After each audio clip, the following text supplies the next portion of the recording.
ఇక్కడ జెండా ఎగరేసాం కదా, ఇక్కడ ఉన్న వాళ్ళలో ఇప్పటి వరకు జెండా వందనంలో పాల్గొనలేదు, ఇదే మొదటిసారి అనేవాళ్ళు ఒకసారి చేయొద్దండి.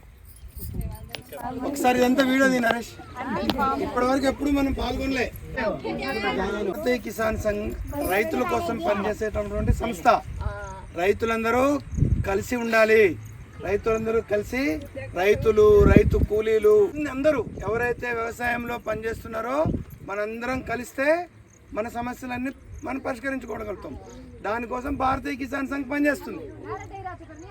పనిచేస్తున్నటువంటి భారతీయ కిసాన్ సంఘ్ అందరూ ఎగరేస్తారు, అందరూ స్వీట్లు పంచుకుంటుంటారు. కానీ మనం ఆ టైంలో ఏం చేస్తుంటాం? వచ్చి నారుమళ్ళల్లో ఉంటాం, పెసర చేలల్లో ఉంటాం కదా, పత్తి చేలల్లో కలుపు తీస్తుంటాం.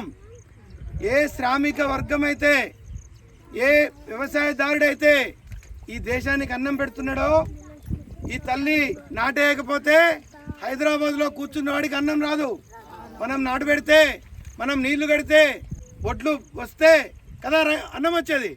అన్నం పెట్టేటటువంటి మనం జాతీయ పతాకము, జాతీయ దినోత్సవం ఏదైతే ఉందో, స్వాతంత్ర దినోత్సవం ఏదైతే ఉందో అది మనకు దూరం కాకూడదు.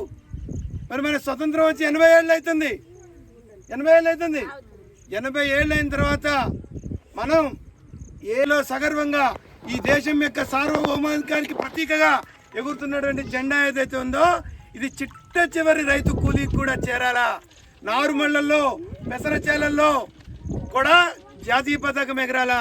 మన లక్ష్మి అమ్మ పేరు, మన లక్ష్మి, మన ముఠా మేస్త్రి, ఈ లక్ష్మి లాంటి వాళ్ళు జాతీయ పతాకాన్ని ఎగరవేయాలా. ఇది అవకాశం ఉంటుందా ఏడన్నా? అందరు పెద్ద పెద్దోళ్ళు నాలా తలసొక్క వేసుకున్న వాళ్ళు ఎగరేస్తున్నారు జెండాలు కదా.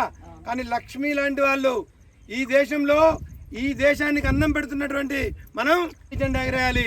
మన మాగాన్లలో జాతీయ పతాక పండుగ జరుపుకోవాలని జాతీయ జెండా ఎగరేసింది. బాగుందా ఈ కార్యక్రమం? మరి